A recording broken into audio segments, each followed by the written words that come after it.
안녕하세요. 그리스 로마 신화 12주차 1강 비대면 녹화 영상입니다. 자, 우리가 지난 시간에 카드모스 집안 얘기를 하고 있는 중이었어요. 이제 시작을 했고, 그래서 이번은 암피온과 제토스 얘기를 하겠습니다. 그 카드모스 집안이라고 했지만 사실은 이제 오이디푸스 집안인 거죠. 그래서 그 오이디푸스 집안의 시조가 되는 카드모스 얘기부터 했고, 카드모스가 이제 세상을 마친 얘기, 은퇴하고 세상을 마친 얘기까지 했습니다. 암피온과 제토스는 사실은 이제 테베 또는 테바이, 뭐 아마 여러 차례 얘기했을 텐데, 테베는 단수고 테바이는 복수입니다. 근데 그 도시 이름들을 얘기할 때 복수로 쓰는 경우들이 많이 있어요. 아테네도 아테나이라고 많이 쓰거든요. 그래서 아마 좀 큰 도시? 큰 도시면 복수로 쓰는 게 아닌가 싶어요. 그러니까 스파르타, 스파르타이. 근데 스파르타는 좀 덜 쓰는 것 같은데, 하여튼 테바이와 아테나이는 테베와 아테네보다 더 많이 쓰는, 복수 용어 더 많이 쓰는 경우인데, 아무튼 이 테베 또는 테바이와 여기 건국 신화와 관련된 아마 여러 가지 신화 버전들이 있었던 거죠. 그러다가 이제 그 사람들이 그 테바이 건국 신화 얘기를 하다가 이게 앞뒤가 좀 안 맞는 얘기들이 있으니까 이 앞뒤를 맞추느라고, 그러니까 이제 암피온과 제토스 라인의 얘기와 카드모스 라인의 얘기를 이제 합치느라고 이들이 이제 끼어드는, 이들의 얘기가 이제 그 카드모스 집안 얘기를 이렇게 맞물리게 만들어 놓은 겁니다. 그래서 이 둘은, 암피온과 제토스는 테베의 성벽을 축성했다고 하는 인물들이고요.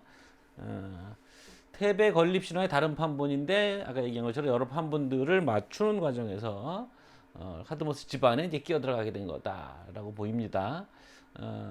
그래서 이제 어린 왕 라이오스의 섭정 기간으로 설정돼서 이들이 이제 끼어들게 됩니다.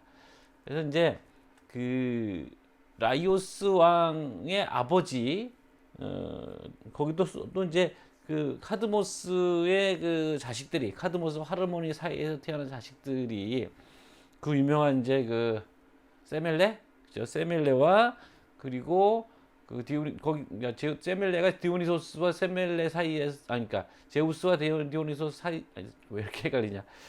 세멜레와 제우스 사이에서 디오니소스가 태어나잖아요. 근데 그 디오니소스의 이모뻘 되는 뭐 이노니 아우 뭐 이런 이제 그 자매들이 거기 있었고, 그 밖에 이제 남자 형제가 하나 더 있었는데, 그 남자 형제는 뭐 뚜렷한 어떤 뭐 신화적 얘기를 갖고 있다기보다는 그 뒤에 얘기, 라이오스 왕과 연결하기 위한 고리로 이제 등장을 했던 거고, 이 위에 왕자도 어린 시절에 이제 카드모스가 죽는 바람에 어린 시절에 왕을 이어받았는데,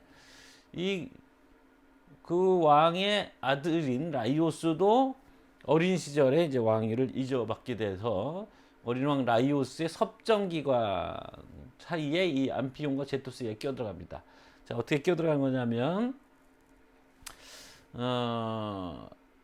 안티오페라는 여인이 있었는데, 제우스가 이제 보고 반해서 역시 이번에는 사티로스, 인간도 아니고 동물도 아니고 그 중간 되는 사티로스의 모습으로 바뀌어서 안티오페랑 동침을 하게 되고, 그래서 임신을 하게 되는데, 집에서 달아났다가 리코스에게 잡혀오고 아이들은 이제 버려진다, 뭐 이런 얘기가 있습니다.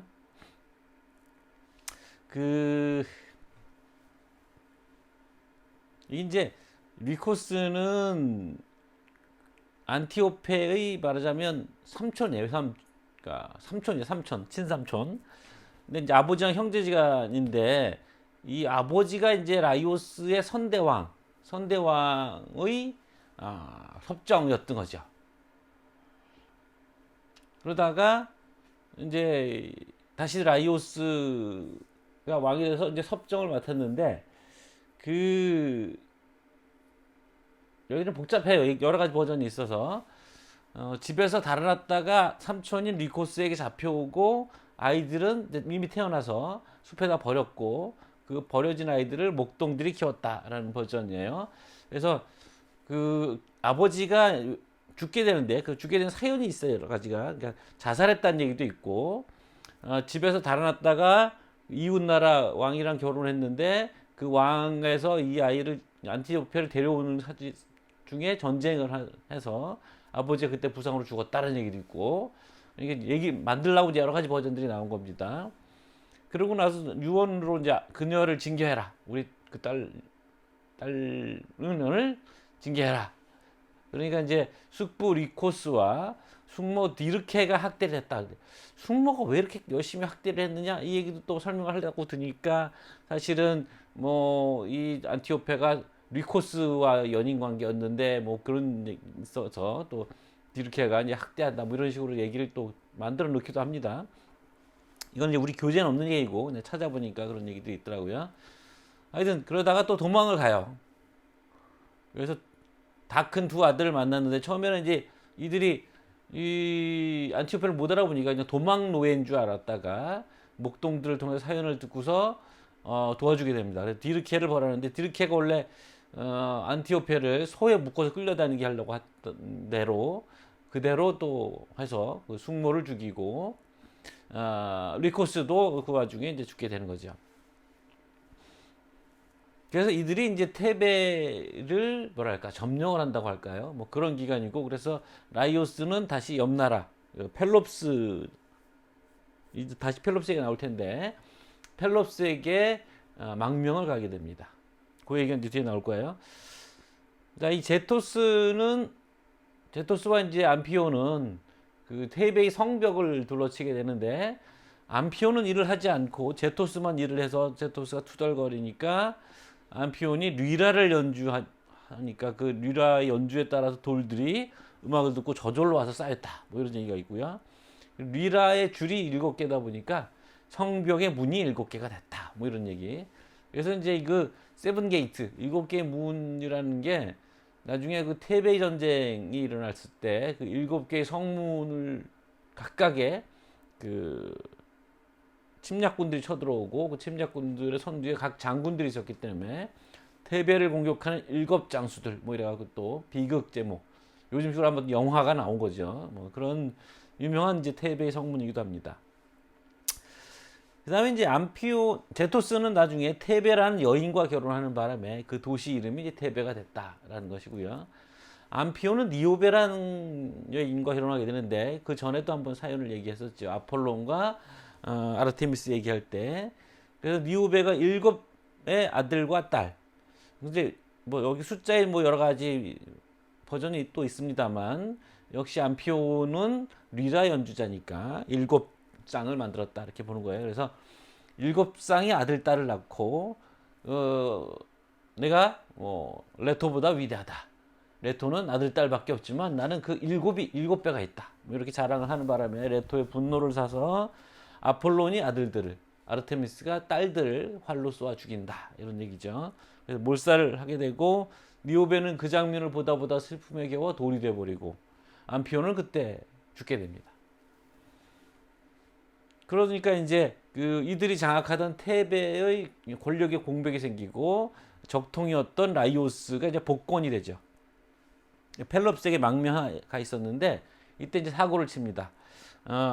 펠롭스의 아들 크리시포스를 사랑해서 이게 이제 히람 문헌에 남아 있는 가장 오래된 동성애 흔적이라고 하는데 납치를 해서 강간을 한 결국 자살케 함으로써 이 집안에 이제 그 뭐라 그럴까요?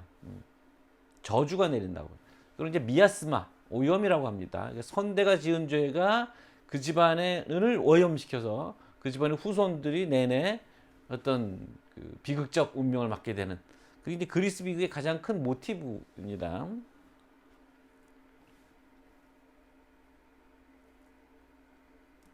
자, 여기 안티오페와 제우스 얘기가 있습니다. 여기 이제 이게 둥근 화면에 담는 걸 론도라고 불러요. 론도가 둥글다는 뜻이거든요. 돈다란 뜻도 있고 여기 보시면 이 제우스예요. 안티오페가 자고 있는 장면으로 보이고 하늘에 이미 뭐 에로틱한 장면이라고 난리가 났어요. 뭐 굉장히 화사한 로코코풍의 그림입니다. 프란츠 안톤 마우베르츠라는 독일 화가의 작품인데 1780년 작품이죠. 요거는 바로 이제 디르케, 숙모 디르케를 징치하는 장면. 이 두 안피옹과 제토스가 엄마를 괴롭히려고 했던 디르케를 징치하는 장면. 이 프레스코화를 보면 늘 떠오르는 게 있죠. 이거는 이제 폼페이에 있었던 거고, pompe이가 AD 78년 그때 화산 폭발이 있었으니까 11월 4일이라고 그랬나요? 베수비우스 화산 폭발했으니까 그 무렵에 그려진 작품이 화산재에 묻혀서 그대로 남았던 겁니다. 이 각 집에 이름이 있는데 이게 메티우스의 집이라고 하나 봐요. 메티우스. 자, 이거는 그 성벽을 축조하던 당시에 안피온과 제토스죠. 안피온이 이제 리라를 들고 있는 모습으로 부조 조각이 되어 있습니다. 이것은 율리우스 트로쉘이라고 해요. 독일 사람인데 1840년부터 1050년 사이에 만들어진 작품이고 상당히 우아하죠. 대리석 재질로. 이거는 이제 그 당시에 지도를 좀 보여주려고 한 겁니다. 테바이, 테베가 여기 있습니다. 그러니까 아테네가 여기 있으니까 아테네보다 한참 위에 있는 거죠. 본토 쪽에 있고 펠로폰네스 반도, 로크리스, 보이오티아, 에우보이아, 뭐 아티카, 뭐 이런 지명들이 조금씩 익숙해지시나요? 로도스 섬이 있고 크니도스, 코스, 사모스 섬, 레스보스, 렘노스 기억하시죠? 렘노스 섬. 여기 프리기아 지역이고 미시아, 리디아, 카리아, 비잔티움이 여기에 있고요. 프로폰티스. 이게 흑해 앞에 있는 바다라고 해서 프로폰티스라고 하는 거고, 헬레스폰토스. 아시아에서 유럽으로 건너가는 그 길목이 되는 곳이 헬레스폰토. 여기 다리가 지금 놓여 있죠. 여기는 골든 브리지가 있고, 지도가 잘 되어 있는 편이에요. 에게해, 이오가 소를 타고 건너간 이오니아. 소를 타고 건너간 에우로페죠. 예. 이오가 건너간 바다라고 해서 이오니안 해라고 하고, 크레테가 여기 있고요. 자, 이게 이제 그 아르테미스와 아폴론이 니오베의 7 아들 딸을 살해하는 장면입니다. 여기 가슴을 이렇게 드러나 있죠. 이 아이들을 먹여 기른 젖가슴이라는 표시이겠죠. 그래서 이제 애원하는 거니까 지금 딸 하나를 뒤에 숨겨놨잖아요. 살려달라고. 화사한 이 화려한 옷을 입은 왕비가 이렇게 무참하게 운명 앞에서 쓰러지는 장면을 무심하게 이 둘은 살해하고 있고, 그죠? 이거는 자크 루이 다비드라는 프랑스 혁명계의 아주 유명한 화가입니다. 그 화가의 작품입니다. 1772년. 이 그림이 아니죠. 이거는 바위 산인데 여러분 금방 생각나시나요? 위핑락이랍니다. 그러니까 울고 있는 바위. 이게 여인의 옆모습을 그린 거라고 이제 보이는 거죠. 그래서 니오베가 돌이 됐다고 했으니까 이게 니오베라고 하는 겁니다. 그래서 그 마니사, 터키 마니사라는 곳에 있는 스필루스 산이라고 합니다. 스필루스. 이 산이 오래 전부터 고대로부터 이게 니오베랑 연결되어 있는 얘기로 이야기가 전해지던 그 산입니다. 옆에 나무가 엄청 크죠. 이게 오히려 이 바위산이라는 게 그렇게 큰 바위산은 아닌 것 같아요. 자, 그래서 이제 우리 이 가문의 얘기를 하게 되는 뭐 카드모스도 굉장히 중요하고, 말하자면 테바이의 건국 시조니까 우리 식으로 하면 단군 왕검 같은데, 근데 이제 오이디푸스가 워낙 뭐 문학적으로 유명한 작품으로, 오이디푸스 왕이 워낙 소포클레스 작품은 워낙 유명해서 이 집안을 오이디푸스 집안이라고 부르게 된 겁니다. 그래서 아시다시피 오이디푸스 컴플렉스라고 아시죠? 아이가 어릴 때 성적으로 성장하면서 자기의 욕구가 엄마에게 향하는데 사실은 뭐 아주 어릴 때 얘기입니다. 그래서 엄마랑 아무래도 밀접한 관계를 맺기 때문이라고 보는 건데 이제 뭐 그게 이제 프로이트의 정신분석학에서 나오는 용어거든요. 근데 프로이트의 정신분석학이 과연 과학이냐 아니면 뭐 당시 프로이트가 살았던 시대의 어떤 시대를 반영한 일종의 사회학적인 생각, 시대적 반영이 심리학에 반영된 거 아니냐 뭐 이런 얘기도 하기 때문에 너무 심각하게 생각할 필요 없습니다. 나는 뭐 어릴 때 막 이런 얘기 듣고서 내가 엄마를 사랑해야 되는 건가 뭐 이런 하나 뭐 이런 생각을 억지로 했던 기억이 있는데 하여튼 그러니까 프로이트는 이제 그 인간의 성적 발달 단계 또는 욕구의 발달 단계를 설명하는 과정에서 남자를 모델로 합니다. 사실 좀 그것도 좀 여러 가지 의문스러운 점이죠. 그래서 남자 아이가 자기의 욕구를 여러 가지로 이제 절제하는 과정이 필요해요. 그러니까 뭐 이렇게 길게 할 건 아닌데 간단히 말하면 아이가 이제 크면서 똥오줌을 가리잖아요. 그러니까 원래는 그냥 시원하게 싸는 건데 어느 순간 교육을 받고 하면 안 된다라는 제재가 들어오죠. 자기 욕구를 자기가 조절해야 되는 거예요. 그러면서 이제 아이는 욕구의 인간인데 원래 리비도라고 합니다. 리비도 욕구라는 뜻인데 라틴어로 욕구라는 뜻인데 그 리비도를 갖고 있는데 그 리비도를 억제하는 것이 자기 내면의 형성이 되죠. 그거를 이제 슈퍼에고라고 부르는데 그 슈퍼에고의 화신이 누구냐면 아버지예요. 전통적인 집안에서는 아버지가 이렇게 엄하고 규율을 하고 이러니까 근데 그런 아이가 자라면서 엄마에 대한 애착을 갖는데 엄마에겐 이미 남자가 있는 거죠. 아버지라는 남자가. 처음엔 아버지를 미워하고 저항하지만 아버지의 권위가 워낙 어린아이 입장에서 보면 거의 신과 같은 존재니까 나중에 그 아버지를 자기가 받아들이게 됩니다. 자기를 규제하는 슈퍼에고로 받아들이게 됩니다. 뭐 그 얘기예요.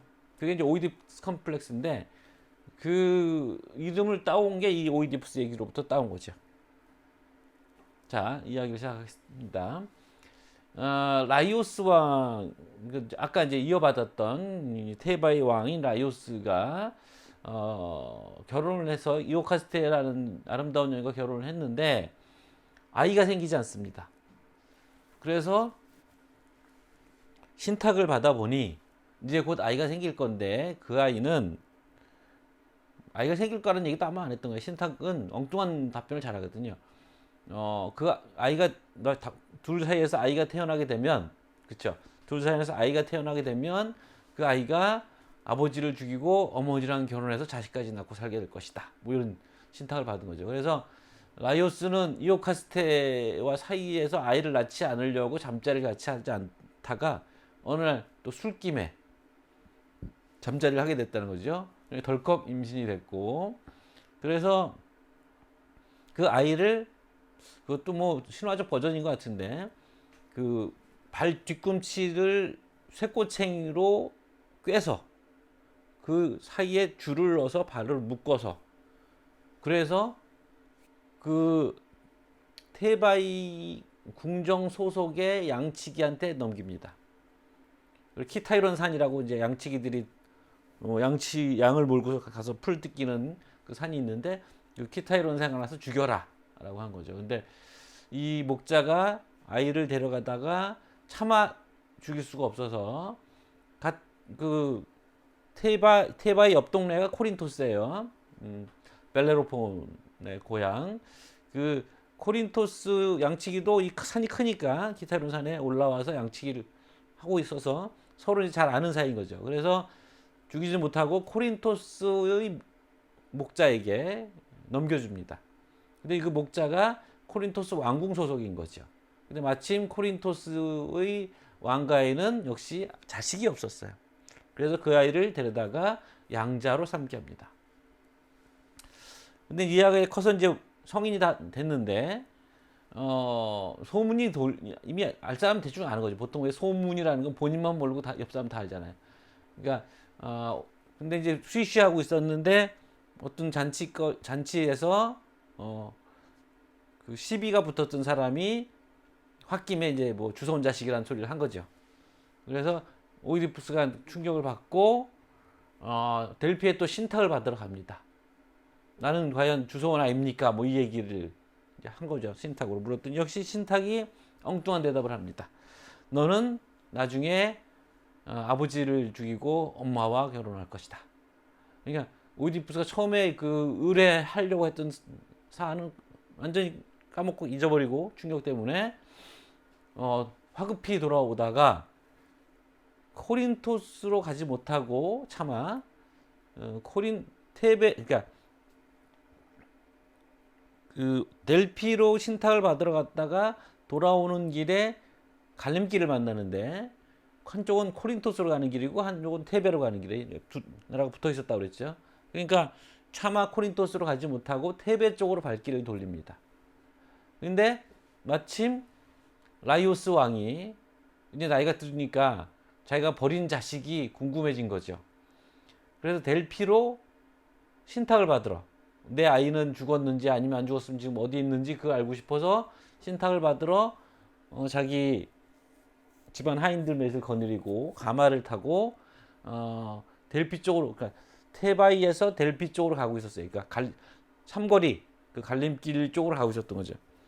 그 와중에 좁은 산길에서 오이디푸스와 라이오스 왕이 마주치게 되는데 이 라이오스 왕이 좀 거만했던 거죠. 하인들도 몰고 가고 그러니까 이제 길이 좁으니까 비키라고 그러면서 그 가마 또는 마차 위에 앉아서 막대기로 오이디푸스의 머리를 때린 거야.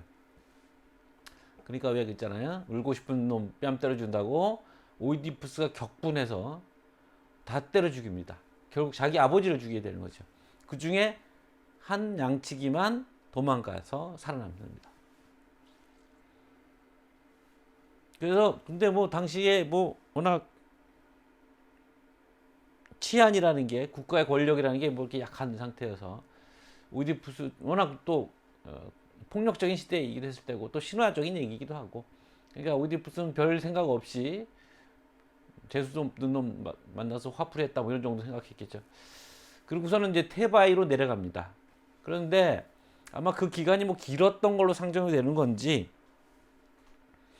아니면 뭐 신화적 시간이 흘러간 건지 모르겠습니다만 라이오스 왕이 죽었고 그 와중에 스핑크스라는 괴물이 나타나서 그 테베 사람들을 지나가는 테베 사람들을 붙들어서 퀴즈를 내고 그 퀴즈를 못 풀으면 죽여요.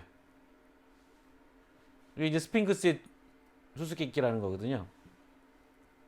그래서 이제 그 오이디푸스가 그 수수께끼가 뭐냐? 두 발이기도 하고 세 발이기도 하고 네 발이기도 한데 이름은 한 가지며 발이 가장 많을 때 발 힘이 가장 약한 건 무엇이냐? 이게 요거는 좀 알아듣기 어렵죠. 무슨 말인지. 근데 좀 다른 버전들은 그런 거야. 아침에는 네 발, 점심에는 두 발, 저녁에는 세 발인 것은 뭐 이런 거거든요. 그건 좀 알아듣기 좀 낫죠. 퀴즈죠, 퀴즈. 수수께끼가 냈는데 그 답은 인간입니다. 굉장히 의미심장한 거죠. 인간은 자기가 누군지 모른다, 뭐 이런 뜻이에요. 근데 오이디푸스를 맞추자 스핑크 왜 또 이렇게 되는지 모르겠어요. 스핑크스가 좌절하여 절벽에서 투신해서 죽었다, 뭐 이런 거야. 그래 나라를 구한 거죠. 오이디푸스가 마침 선왕도 알 수 없는 어떤 이방인에 의해서 죽었고 왕의 자리가 비어 있어서 그 왕의 자리를 물려받게 됩니다. 그리고 이오카스테와 결혼하게 되죠. 앞에서도 이런 일들이 계속 있었습니다만, 그러니까 여자를 통해서 왕이나 부가 넘어가는 그런 당시 이제 풍습과 연결되어 있는 거고요. 그러니까 결혼 안 하는 거는 옵션이 아닙니다. 하거나 안 하는 게 그런 식의 옵션이 아니고 이건 의무적인 거야. 나라를 넘겨받으면 그 미망인도 같이 넘겨받아야 되는 겁니다. 미망인은 좋은 말은 아닙니다만. 그래서 결국 어머니랑 신탁처럼 어머니와 결혼해서 자식을 넷을 낳고 아들 둘, 딸 둘을 잘 살고 있었는데 갑자기 나라에 또 병이 돌아요. 전염병이 돌고 그리고서는 이제 소문이 돌기를 신탁이 또 나오죠. 신탁이 선왕 라이코스의 살해자 라이오스죠. 왜 자꾸 라이코스라고 하나? 라이코스는 늑대라는 뜻인데 원래 리코스를 라이코스라고 하거든요. 앞에 리코스가 나와서 그런 것 같죠. 라이오스 선왕 라이오스의 그 살해자가 벌을 받지 않고 이 나라에 살아있기 때문이다라는 신탁을 또 받게 됩니다. 그래서 그 오이디푸스가 마치 수사관처럼 탐정처럼 사건의 실체를 추적해 들어갑니다. 그리고 그 백성들 앞에 선언하고 내가 반드시 이 범인을 잡아내겠다. 그래서 뭐 증인들을 불러 모으고 예언자를 부르고 테이레시아스라는 유명한 예언자가 여기에 있었습니다. 테이레시아스는 뒤에 나오겠지만 원래 여자였다가 남자였다가 여자가 됐다가 다시 남자가 되기도 하고 뭐 제우스와 헤라가 말싸움을 하고 있었는데 남녀가 섹스를 하면 누가 더 좋은가 기분이 뭐 그런 가짜는 부부싸움을 하고 있었는데 테이레시아스가 젊었을 때 지나가다 보니까 뱀이 교합하고 있는 걸 보고서는 그 뱀들을 막대기로 쳤더니 테이레시아스가 남자였다가 여자가 됐고 나중에 다시 남자가 됐다 뭐 이런 전력이 있거든요. 그러니까 제우스가 너는 남자도 돼봤었고 여자도 돼봤으니까 섹스를 하면 남자가 좋으냐 여자가 좋으냐를 물어봤는데 남자가 100배쯤 좋다고 그랬나요? 뭐 그랬어요. 그러니까 제우스의 분노를 사서 눈이 멀었다. 뭐 이런 대신 이제 예언의 능력을 얻었다. 뭐 이런 사람이거든요. 제우스는 자기가 이제 희생한다고 생색을 내고 싶었던 거겠죠. 아무튼 결국은 그 수사 과정을 통해서 자신이 선왕의 살해자라는 게 드러나게 됩니다. 그래서 뭐 여기 이제 복잡한 얘기가 좀 있습니다만 그래서 그 와중에 코린토스로부터 전령이 오죠. 그래서 점점 자기 쪽으로 뭔가 조여오는 것 같다는 느낌이 들고 있었는데 자기는 이 나라 사람이 아니고 코린토스에서 왔으니까 신탁이 맞을 리가 없다라고 생각하고 있었던 거죠. 근데 코린토스의 사자가 와서 아버님이 돌아가셨다라고 하면서 코린토스의 왕위도 이어받으셔야 된다라고 하는데 그러면 오이디푸스가 슬퍼하면서 동시에 좋아하죠. 신탁은 이제 거짓으로 드러났구나라고 하면서 안도를 하니까 그 전령이 사실은 당신은 주소원 아닙니다. 이 소리를 한 거죠. 그래서 훨씬 더 사건의 실체가 드러났고 결국 테이레시아스가 나중에 예언자니까 다 알죠. 그리고 오이디푸스의 협박에 못 이겨. 네가 지금 뭐 구테타를 일으키려고 하는 거냐? 그 이오카스터의 남동생인 크레온과 짜고서 나를 왕위에서 몰아내려고 하는 거냐? 뭐 이런 식의 협박을 하니까 테이레시아스도 사실을 털어놓고 그 또 하나 라이오스를 살해할 때 도망갔던 그 양치기가 자기가 보니까 그 자기 살해자 그 왕의 살해자가 왕이 된 거예요. 그래서 숨어 살고 있었거든요. 그 사람을 잡아와서 증언을 받고 이러면서 자기가 아버지를 죽였다는 사실이 드러났네요. 그런 소식을 미리 들었던 이오카스테는 목을 베서 죽고 오이디푸스는 절망해서 자기 눈을 자기가 찌릅니다.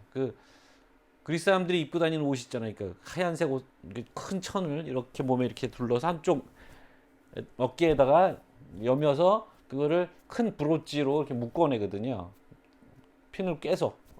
근데 그 핀을 빼서 눈을 찌릅니다. 이런 끔찍한 죄를 저지른 내 눈을 벌한다. 뭐 이런 거죠. 사실은 뭐 오이디푸스가 그러려고 그런 것도 아닌데. 그래서 여기도 이제 버전이 다릅니다만 오이디푸스가 자기 눈을 찌르고 스스로 추방했다는 얘기가 있고 뭐 테바 사람들이 또는 크레온이 추방했다는 얘기도 있고 버전들이 있습니다.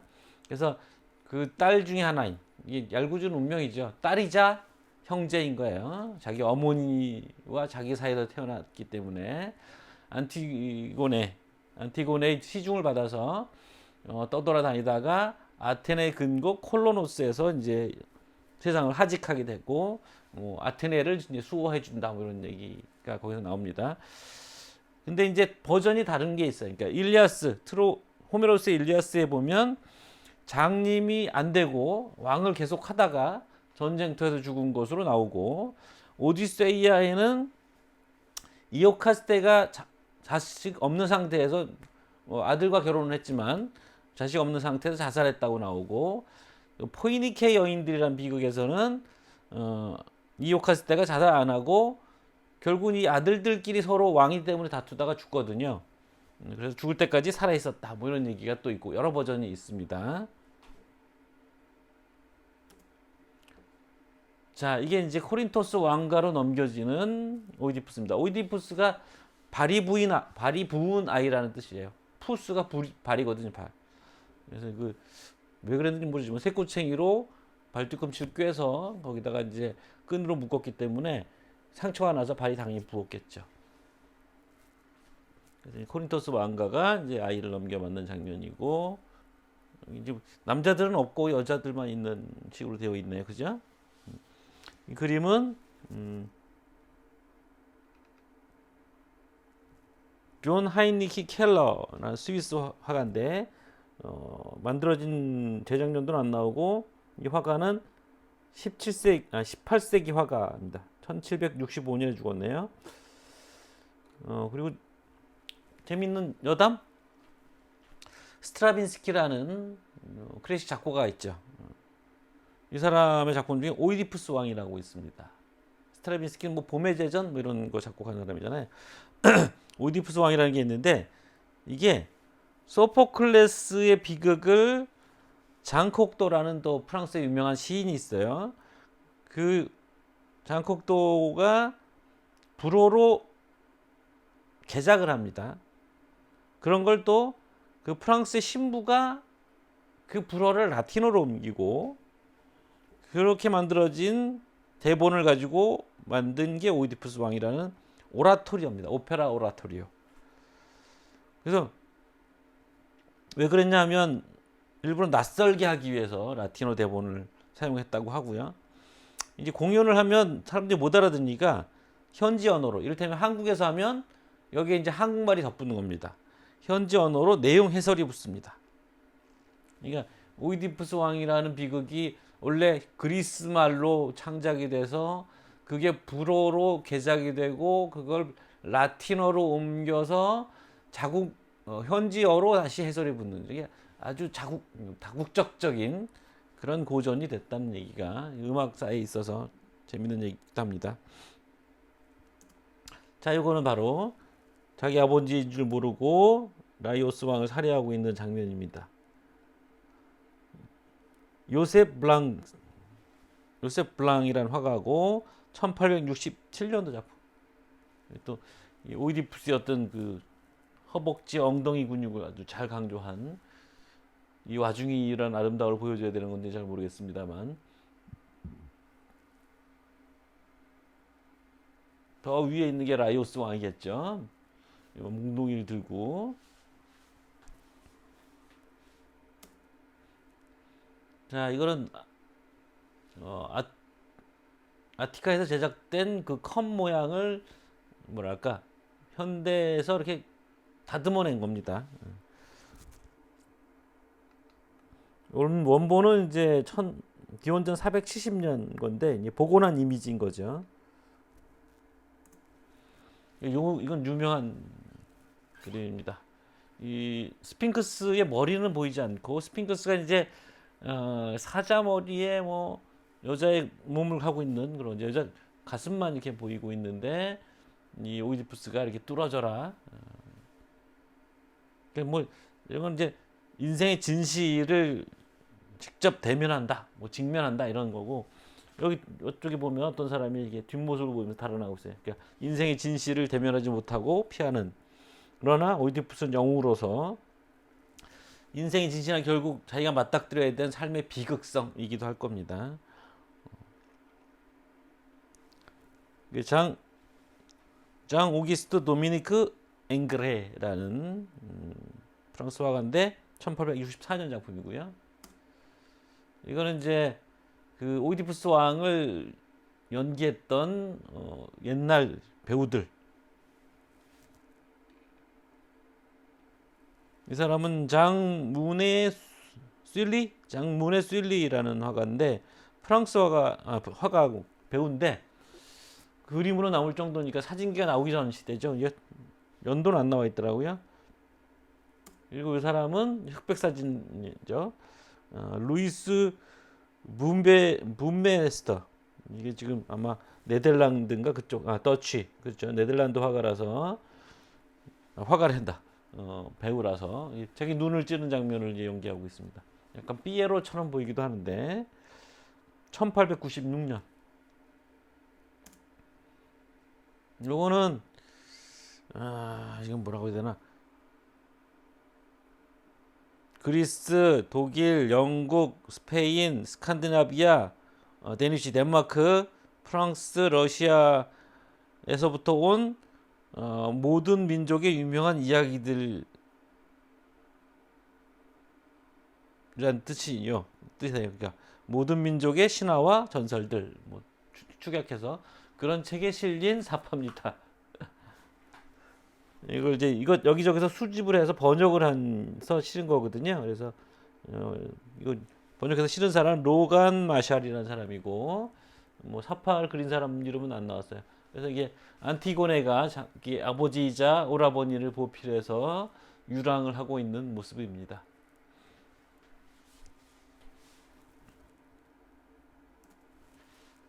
여기가 이제 콜로노스가 지금 현재는 아테네 안으로 들어와 있어요. 그래서 요 위치쯤 된다라는 걸 보여주는 거고요. 이게 아테네 외곽선이고, 자 이게 콜로노스 부근에서 뭐 사이즘도 있는데 아까 얘기했듯이 오이디푸스의 두 아들이 서로 왕위를 두고 싸우게 되거든요. 사연즉슨 둘이니까 서로 이제 순환 통치를 하자 1년씩 그랬는데 먼저 통치한 쪽이 왕위를 놓지 않자 그 다른 쪽이 옆나라로 가서 아르고스죠. 옆나라로 가서 그곳 사위가 돼서 그곳 군사를 빌려서 쳐들어오게 됩니다. 테바이 전쟁이 벌어지는 거죠. 근데 신탁에서 오이디푸스를 모시는 쪽이 이긴다라는 얘기가 돌자 그 아들이 지금 자기 아버지를 모시러 온 겁니다. 처음에 오이디푸스가 추방될 때는 오이디푸스를 돌아보지 않아서 사실은 오이디푸스가 그때 저주를 했다고 합니다. 너희들끼리 서로 싸우다 죽어라 라는 저주를 했고 그 저주가 현실이 되는 거죠. 결국은 뒷얘기가 이제 그 얘기입니다. 그래서 이제 오이디푸스를 모시고 다니던 안티고네겠죠. 이쪽이 안티고네일 것 같아요. 왜냐하면 이제 그 테바에 남아있던 또 다른 딸이 이 오빠랑 같이 온 거거든요. 그래서 화해시키려고 하는 장면이겠죠. 근데 이제 오이디푸스는 외면하고 있고 차라마 이러고 있는 거고. 그래서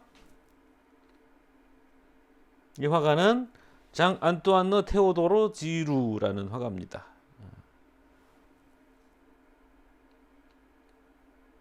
작품의 연도가 1788년이네요. 1788년. 그림 멋있죠? 화면도 굉장히 노인네가 이렇게 가슴이 그냥 막 식스팩 뭐 그런 거죠. 뭐 예. 신전이 있고 그 콜로노스의 오이디푸스라는 장면을 좀 재현하는 겁니다. 뒤에 이제 테세우스일 거예요. 테세우스가 얘기를 듣고 오이디푸스를 구원하러 오는 거거든요. 그래서 전에 테세우스 얘기를 했습니다만 왕이 된 테세우스는 민주주의의 화신이고 관대하고 자비롭고 어려운 사람들의 어려운 일들을 도와주는 그런 군주로 설정되어 있다고 얘기를 했었습니다. 자, 오늘은 여기까지 하겠습니다. 수고했습니다.